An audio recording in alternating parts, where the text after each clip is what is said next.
Deborah Yakubu was not a celebrity.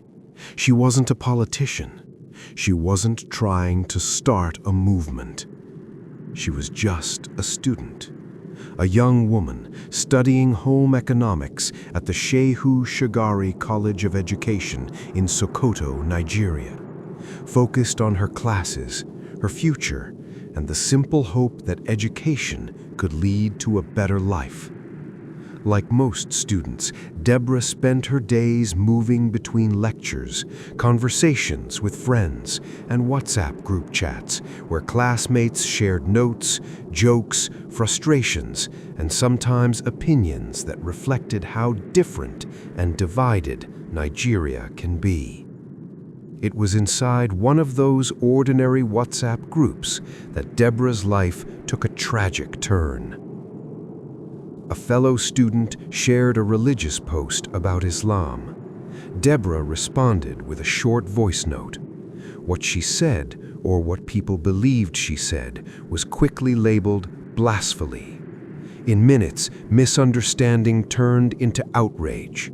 Outrage turned into accusation, and accusation turned into danger. In a region already strained by economic hardship, insecurity, and religious tension, the word blasphemy carries deadly weight. Rumors spread faster than facts. Anger grew louder than reason. Soon, Deborah was no longer seen as a student or a classmate. She was turned into a symbol, an enemy. As tensions rose, school authorities tried to step in. Deborah was moved into a room on campus meant to keep her safe until the situation could be controlled. But safety never came. What happened next unfolded with terrifying speed. The room meant to protect Deborah became a trap. Voices gathered outside, angry, loud, relentless. Doors were struck, windows rattled.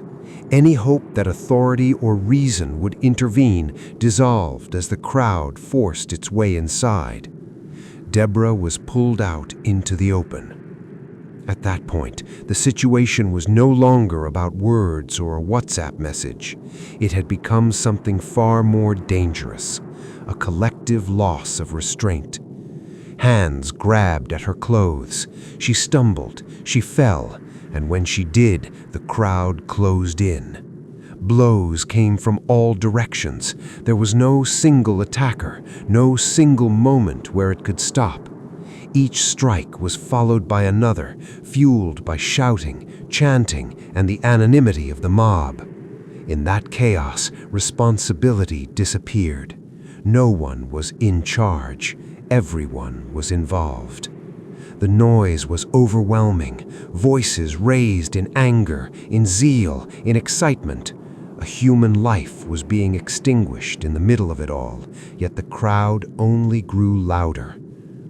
By the time the violence slowed, Deborah was no longer moving. But even then, it did not end.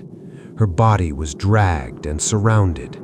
Someone brought fuel, someone else lit the fire, and as flames rose, so did the chants, turning the scene into something ritualistic, almost theatrical, as if the destruction of her body was meant to send a message. Phones were raised, videos were recorded. A young woman's death became content, shared instantly across social media, stripped of dignity and reduced to proof that the mob had won. In those final moments, Deborah was utterly alone, surrounded by people, yet abandoned by humanity.